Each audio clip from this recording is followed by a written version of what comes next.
Hey, what up? It's YG400 and you watching Jalen and Jacoby. Yeah.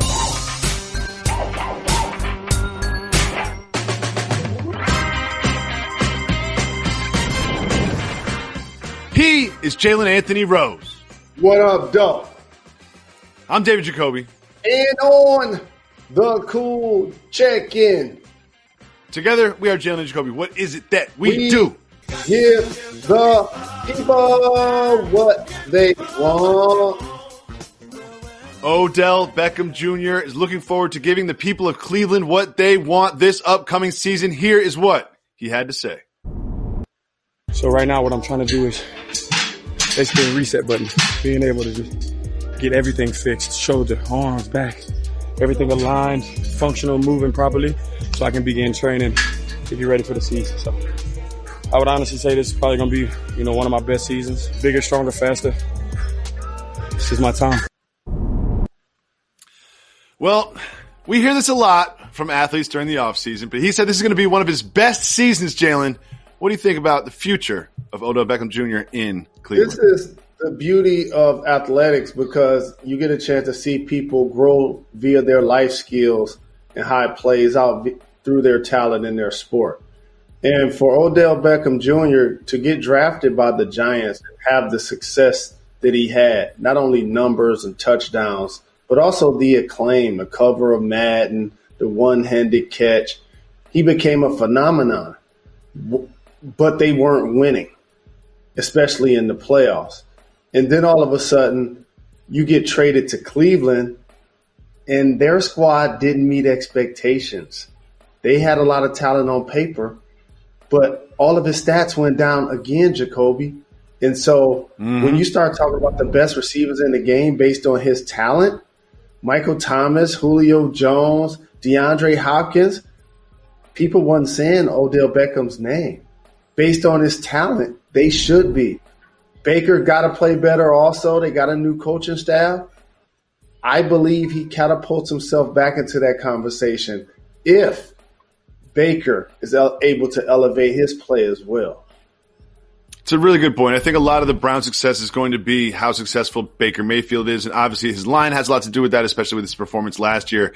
But with all of the teams after the draft and after free agency has settled, the Browns are one of the teams that I could see varying, so much variance. I could see them going to the playoffs. I could see them being terrible once again. Like, I have absolutely no idea what the Browns are going to be, but I do know I do want Odell Beckham Jr. to be back on the field and be the old Odell Beckham Jr. because he's such an electrifying player to watch. Now, there's another quarterback that I want to discuss that, like Baker Mayfield, is the starter on their team, but maybe somewhat tenuous in that spot. I'm talking about Derek Carr of the Raiders. Now, if you remember, John Gruden and the Raiders acquired Marcus Mariota during the offseason, and Derek Carr said that he is not worried whatsoever about his role as the starting quarterback of the Raiders. What do you think?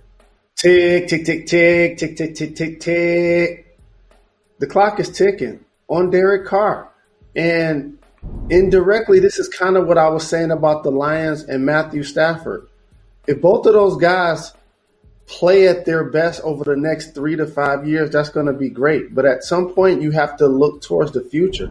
And John Gruden, who prides himself on being a quarterback whisperer, Mariota, who just saw Tannehill come in and take his spot and all of a sudden become the guy there and get a big deal, that's why he wanted to go to Oakland. I'm sorry, that's why he wanted to go to Las Vegas to run with the Raiders. And so I would not be surprised at some point if Marcus is starting and Carr is headed elsewhere, worst case, at the end of the season. That's the thing. I mean, there's even some rumors about the Raiders looking at quarterbacks through the draft, and then you've got Mariota coming in. That doesn't tell me a lot about my job security. If my coach in my front office goes and says, you know what, we're just going to get some insurance. Like, that's not just some insurance. Like, that is a starting quarterback week 1 last season. Like, that's I'd rather you draft a rookie like, hey, can you groom this guy for a couple years down the road? Like, this is a message to Derek Carr that can't just be check down after check down after check down next season. I look forward to watching that when and if the NFL comes back. Well, there's another comeback that we've been discussing for a couple of days in a row in the program, Jalen. And it is exciting and equally terrifying. That is the comeback of a gentleman by the name of Iron Mike Tyson. Now, you remember he dropped these videos of him just beating up the pads a little bit, saying at 53 or somewhere around that, he wanted to come back and fight in the squared circle. His trainer says that he has the speed and the power of a 21-year-old. Jalen, I cannot believe I'm asking this question. Have we seen our last Mike Tyson boxing match? I think at some point with all of this ferocious training and having people like modern day Glass Joe and David Jacoby to be a tomato can to get you ready for any charity events, I love the shape that Mike's in. He's throwing his punches with ferocity. I hope you're getting ready. David. Jalen, first of all, you have never been more invested in any topic on this program than the potential of me getting my butt kicked by Mike Tyson. So let me just catch the viewers up on exactly what we're talking about. Here is Mike Tyson addressing this very program. But also, Tip and Mike and Tip. I like that because I see Jalen Rose has his little guy with him, Jalen and Jacob. Right, Jacoby and Jalen. So I'll be the little guy. Tip and Mike. Tip and Tyson. Tip and Tyson. You dig what I'm saying? I like that.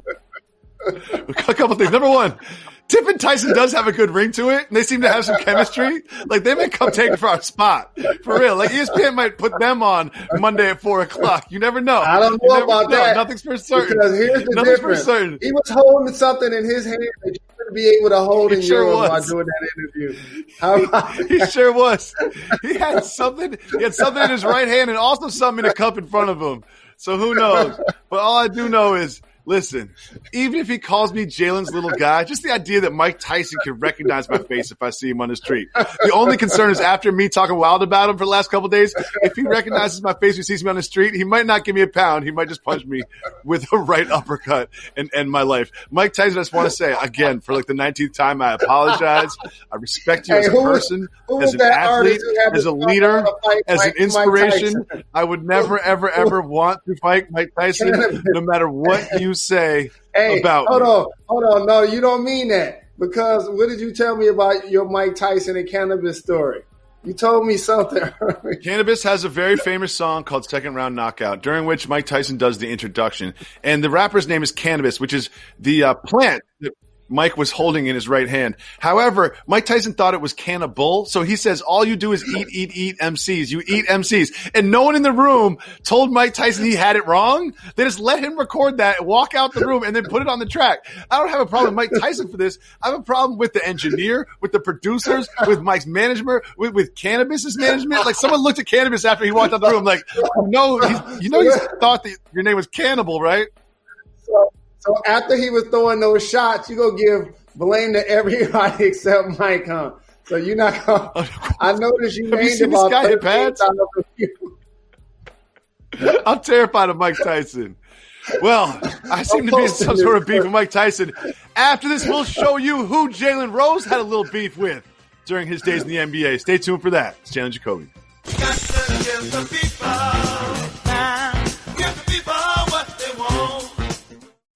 Currently, we're all living in a time of uncertainty, but one thing that has been made clear is that we need to come together to protect the things we care about, including the planet we all share.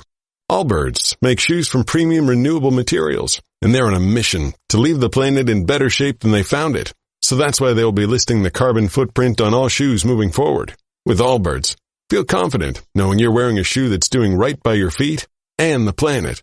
Find your pair at allbirds.com today.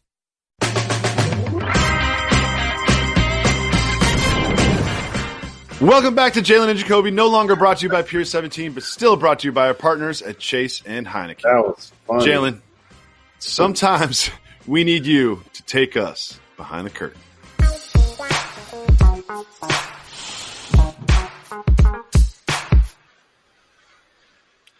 Jalen, as we all watch The Last Dance unfold, we learn more and more about Michael Jordan. Not all of it's so flattering. We've heard that he's punched Will Purdue in practice, and in this upcoming Sunday, we will learn about him punching Steve Kerr in practice. Now, Jalen, we need you to take us behind the curtain. Were practices just different in the 90s? Like, why is everybody punching each other in practice? Well, the one thing about practice, it should be designed to make your teammates better every moment. That's every drill, every sprint, everything that is going to not only improve them individually, improve the squad, make everything maximum, but ultimately sacrifice for the better good of the group. That's what becoming a team is all about. And so there should be some friction there. There should be some physical practices. And I think today's game, it won't be as many just because the game isn't as physical. They're not grappling a lot in the paint as much as they used to. They're shooting a lot of more three-point shots, and the game is more pace and space instead of, like a football term, like a ground and pound. Look no further than two players, Karl Malone and LeBron James, Jacoby. They're both 6'9", 250 pounds. Karl Malone is a skilled big guy that played power forward, and we viewed him as such based on his body type. And LeBron James is a power guard, as the Podfather would say, that's now playing point guard, leading the league in assists when he's playing the four, winning championships in Miami. Jalen, I have a question. I've seen you at 6'9" and 250. It looks very different. It looks very different on you than it looks on LeBron and Karl Malone. Like I've seen 6'9", 250 before. It looks a lot of different on those guys. I've seen you with your shirt off, tiny little chest, skinny arms, big belly. Like, I've seen that 6'9", 250 on you, and I've seen it on LeBron and Karl Malone. So let's not get caught up in the math of all of this. All right. Yes, I'm just saying their skill and their body types are so much the same, but yet so very different. And by the way, what you're talking about with me wasn't 250, dog. That was 260 plus. I know. I just want you to have the nice. information accurate. And but at Jalen, 6'8". So there's so much discussion about Michael Jordan mixing it up with these legends of the NBA. And you know what? We have some footage of Michael Jordan mixing it up with another legend of the NBA that we have not yet discussed yet in The Last Dance. And that is a gentleman by the name of Jalen Anthony Rose. So this is Jordan with the Wizards. You know, he's like, look at, there's Jalen going back and forth. What are y'all talking about right there? Well, I'm thinking that it's Clark Kent because I got a chance to play against Superman when he was in Chicago. Shout out to the OG Doug Collins on the sideline. There's so many big names and faces in that game that bring back so many memories. But anytime you get a chance to compete against the GOAT, it's truly an honor.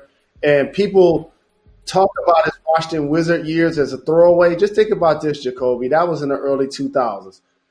Between his repeats, he missed 2 seasons. Before he went to the Wizards, he went to a couple of seasons.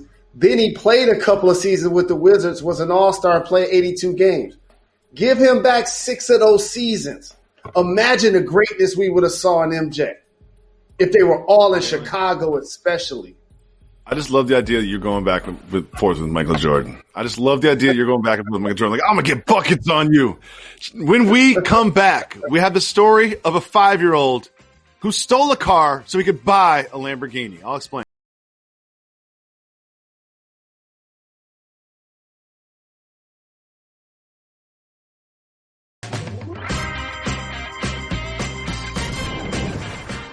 Welcome back to Jalen and Jacoby. Jalen Rose. There's some concern amongst people in a Louisiana town. They're being intimidated when they go to the ATM to take out money. There's been a terror who's been there for a few days that chases them down and will not let them take out money. And this terror is a chicken. That's right. A chicken. This chicken is stalking around a particular ATM, and locals are concerned. I wouldn't take out money if there's a chicken. Chicken can get real aggressive. Jalen, if you saw a chicken thug that tried to keep you from taking out your money, would you move on to another ATM, or would you go toe-to-toe with the chicken? Now, David Jacoby, as my brother doing this show 9 years, you know I keep a bat handy. And if I'm on foot and I need to get to that ATM, because certain ATMs give only 20s, some allow you to choose your bills. So therefore, if I need to go to one and the chicken is there and I don't have the bat, not going to be able to do it. If I do have a bat, we're having wings, we having tenders, we having thighs, we having legs. That's just how it's going down. That's news for me and you. I'm terrified of that chicken. I'm not even going to Louisiana because of this chicken. Until they got this chicken, I'm not leaving the home. That's why I'm quarantined. This chicken is terrifying. Moving on to some very important news that matters.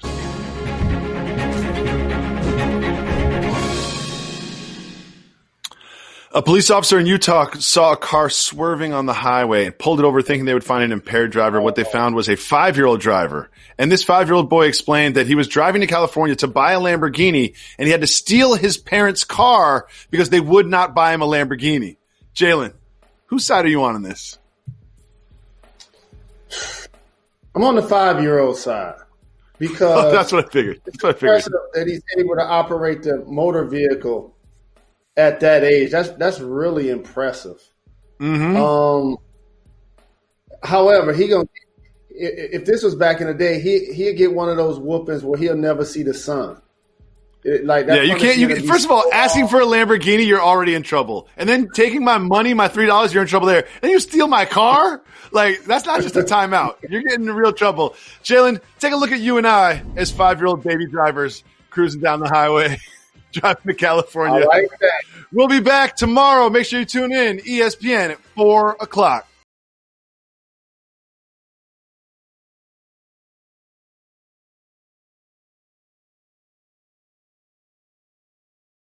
Again, another voicemail from your roommate. Hey, man, so I was in a rush to get to work and I left the back door open. Could you shut it? I left it wide open. While you're there, could you also turn off the oven? And all of the burners.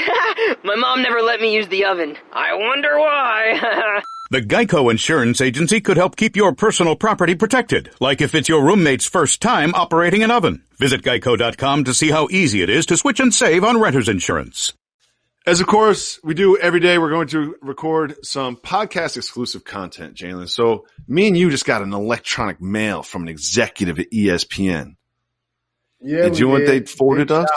They forwarded us a press release that says that we are gonna air Monday, May 11th on ESPN 1 from 4 to 4:20. I still think the 4:20 thing's on purpose. So I want to break some news. We're doing this pod actually before we should be saying the lineup. You're getting exclusive J&J content right now about the ESPN lineup. So how about did I just mess it up? I deliver the news of what the lineup is going to be on ESPN because I'm a fan of our brothers and sisters that work on the network, and I'm watching from sun up to sundown when we not on.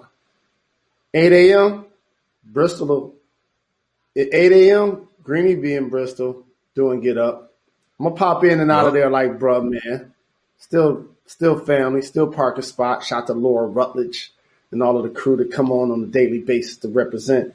And then at 10 a.m., First Take, Stephen A., Max, and the talented, hardworking, the beautiful, the best host. Brilliant. In the history of what a television. great presenter.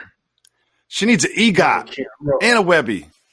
Molly. And Karam. Sports Rose. Center at 12. Da-da-da. And then NFL Live. I'm going to have to appear on there and talk about some quarterback play. You know what I mean? For real.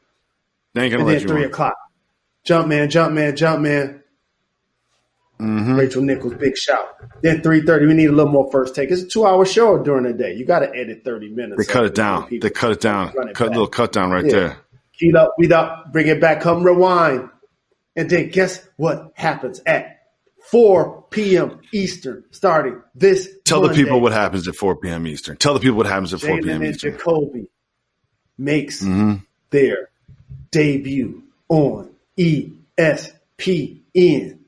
Jalen and Jacoby makes their debut Monday, May 11th at 4 p.m. Eastern on ESPN to get the people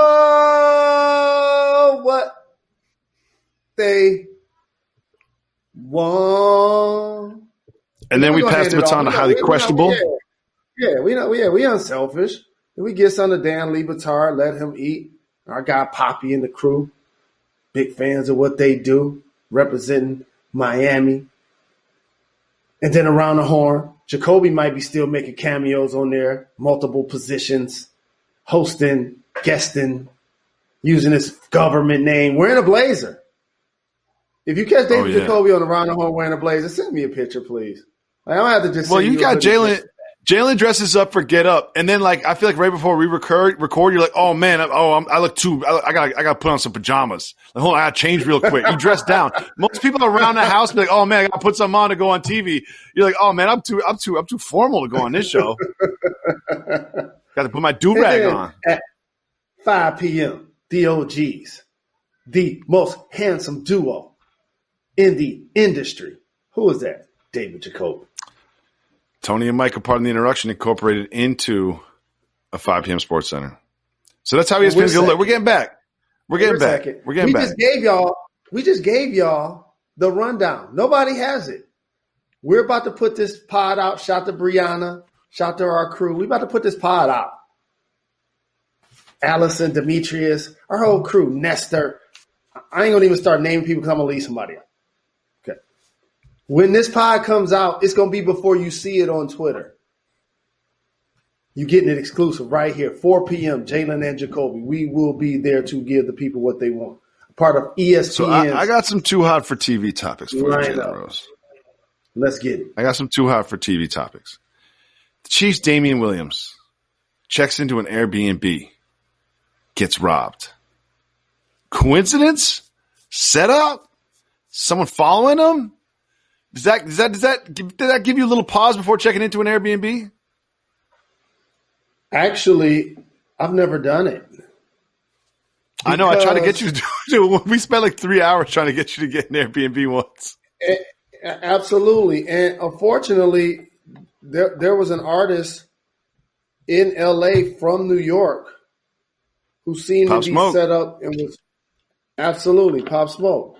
And so one of the reasons why I have never done an Airbnb is based on a security concern and a hygiene concern.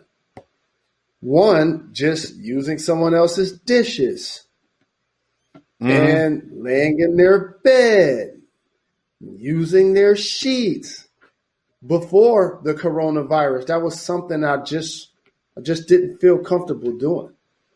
And then the other part of that, like you said, when you decide to be there, who knows you're going to be at the spot? And who the people you're renting from are they going to tell? Yeah. And so for those reasons, I've never done it. And what did they take from them? Does it say in the story? No, I don't have. You know what, Jalen? How long have we been doing this? If I had follow-up information, I would give it to you. Journalists and if I had follow-up information, I would give it to you. You want me to read the articles? Radio host. You want me to read the articles? Writer. I can read the articles. This is something I found pretty interesting is the Steve Ballmer and his group finalized the sale of the Forum for $400 million. And they bought it from, of course, Madison Square Garden Properties. James Dolan getting that money. James Dolan just keeps failing his way into more and more value and money. It's amazing. It's amazing what he can do. So buying buildings for him. You're so old that you've got fond memories of the Forum in the surrounding area. And you are also so rich and famous that you've got connections all over the NBA. So Steve Ballmer calls your phone. He just screams at you for like 5 minutes about the Fab Five first because he's got so much energy. He's like, Jalen, oh my God, I love you so much. Black Lives. And then he's like, you know what? I've got this property in Inglewood. We want to put the Clippers down there.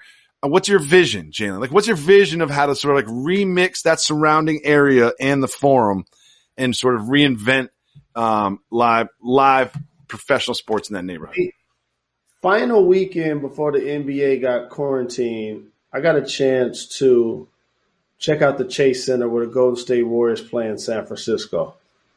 That's the new model for what basketball arenas are going to be compared to.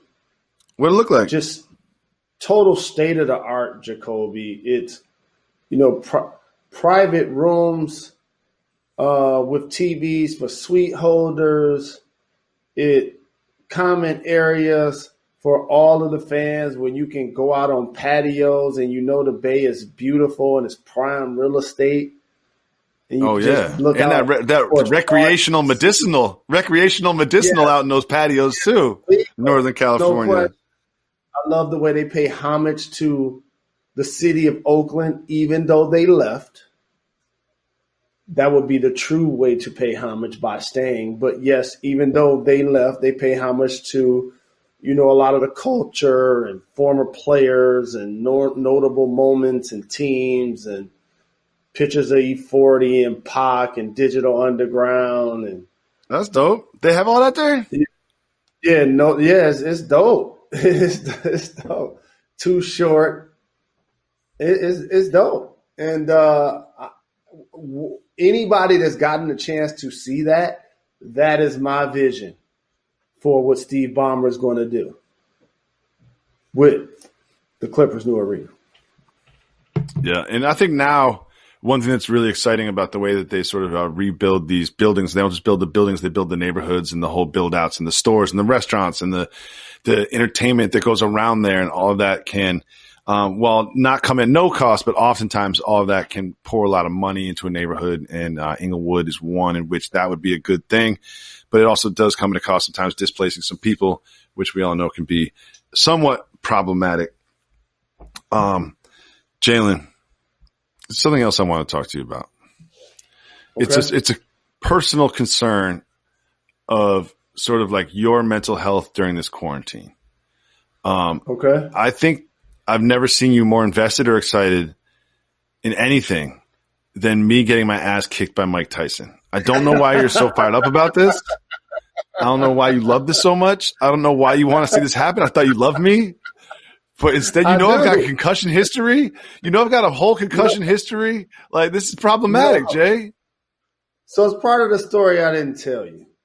So, I frequent prize fights. And the most recent one I went to in Las Vegas, ran into Iron Mike Tyson. Same restaurant. Oh. Eating, drinking, being merry. What did he have to say? Talking about the fight we just witnessed.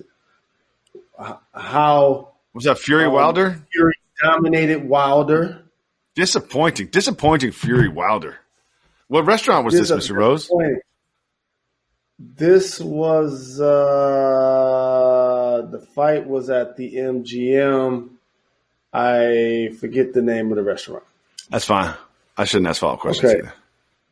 So, talking to Mike, he in the multimedia game, the pod game, and doing his thing, stuff like that. Been known about the show. I'm his homie. Been to the old Vegas crib after Tyson fights with the big screen that took up the side of the house. He had zoo animals at the crib, Jacoby. For real. Tiger King? Tiger King? Yeah. And he loved those birds too. And so what happened to that boy? So been knowing Mike for a long time. And you love him as well. You got him right over your shoulder. He's a part of the fabric of the culture of this show. We rep Mike to the fullest on this program. Through peak, valley, turbulence, whatever. Been on to tell the truth with him. I can name you 150 different times I've been in the same place as Mike Tyson. I even sold him a house in Las Vegas. It's my guy. I did not realize when we showed the footage of my brother throwing those haymakers at his age, I did not realize, coupling that with the video of him and T.I., your first statement would be your height and weight. And you basically sized up Mike Tyson. He called me little guy. He said Jalen Rose is little guy. You know what I mean? And I understand. I'm self-aware. I understand. I know my place in the world. I walk the streets and people be like, yo, Jalen. I'm just like, yo, I'm a completely different human being. They'll be like, oh, you're that guy. You do the show with Jalen, right? It's always your people too. You know what I mean? Like, that's cultural. That's cultural. Because people that look like me, if they don't recognize somebody, they won't talk to them. You know what I mean? But people that look like you will just run up and be like, yo, hold on. They'll like stop me in the street. Like, yo, hold on. And then try to diagnose the situation. Like, hold on. Make me stop walking from where I'm going and be like, all right. I know you, ESPN, Jalen, right? You're Jalen. Nah, you're Jack, right? I'm just like, yo. But let's not act like Mike Tyson sees me the same way. And it ain't no white people. Jacoby is less common and more memorable than Jalen at this point. Your name is like a white girl named Jennifer at this point. It's just so popular that like people are not even naming their kids Jalen anymore. For real. So he does the video with T.I. You do that, and then all of a sudden I look online. He got a video of him throwing shots. So I know hard. Like he's not getting a sweat. You know what I mean? Like that, he wasn't just getting a sweat. Like there's one thing. Like I've punched a bag before. You know, just trying to move my arms a little bit. Yeah, turning his whole body into him like he used to. I didn't like anything that I saw there. I didn't like anything that I saw. I did not like anything that I saw in that. You know what? I'm gonna make a prediction on this show. I'm gonna make a prediction live on the Jalen and Jacoby podcast. Mike Tyson, I predict, and partly heard from a little bird. He's going to fight in the UFC. I mean, there's no number I wouldn't put. I don't care how old. I don't care who he fights. I don't care how his belly jiggles or any of that. I would pay for that. But I haven't seen him do any MMA training. I haven't seen him do any MMA training, like zero MMA training. So until I start seeing him doing like the MMA knees and doing all like the grappling work, once I start seeing those videos, I might believe you. But I got to see the MMA training from Mike before that. And also like Mike is he doesn't hide his love for the cannabinoid materials. Like he's very out on Front Street with his support and his use of cannabis, you know. So like maybe if you really want to get in the MMA octagon, maybe you might have to dial that back a little bit. I'm telling you, and never to minimize that clearly the two sports are vastly different, and obviously I know the difference between the two for so many different reasons. You can still imagine Jacoby. Someone with leg and grappling skills still has to take those punches. Still got to take those. No one can take those punches. No one takes the Mike Tyson punches. You either dodge them or you die. There's no taking those punches. You either don't get them, you dodge them, or you die. Right. Yeah. So you now just think about this. Who's the person that has been trying the hardest to make sure that they gave us some professional sports to watch? Dana White. Dana White's about to like open a space station and have UFC fighters just orbit the planet and beam down fights from the atmosphere. Now, did those dollar signs just go off in your head? Dana White connects with Mike Tyson for any type of fight. And Jalen, here's the thing. If I'm the trainer who's training like a 25-year-old to fight, if I'm trying to train a 25-year-old to fight Mike Tyson, I'm like, yo, his name is Mike Tyson. Don't Google him. Don't look him up. He used to be a boxer. Now he's a cannabis advocate. He hasn't fought professionally for like 20 years. Whatever you do, it's like don't look down when you're climbing something high. Like whatever you do, don't Google Mike Tyson on YouTube. Just don't do it. Don't ask anybody about Mike Tyson. Just don't. Just go in there and fight your fight. That's all that matters. This is because standing across from Mike Tyson. You really think this is going to happen? I believe this is going to happen. Remember where you heard it first, right here on Jalen and Jacoby, on the pod exclusive, because Jalen's not allowed to say these things on ESPN. Because they'll call Dana White, and they'll call Mike Tyson's people, and then they'll call Jalen and be like, Jalen, you have to be irresponsible. You can't be that irresponsible with this platform. And they're going to be absolutely right. But you know what? We can be as irresponsible as we want with this platform. We can be as irresponsible as we want with this platform. That's This right. is tongue-in-cheek. Unprofessional, You're on stage undisciplined, telling jokes. We're at the unbridled. Comedy Store. We But just remember next week when Dana White mentions Mike Tyson's name, where you heard it first right here on Jalen Jacoby. Thank you so much. And don't forget, make sure you DVR Jalen Jacoby starting at 4 o'clock on Monday, May 11th as part of the new ESPN lineup. We'll be back tomorrow. Why's that, Jalen Rose? We're not done. We're not done. We're not done.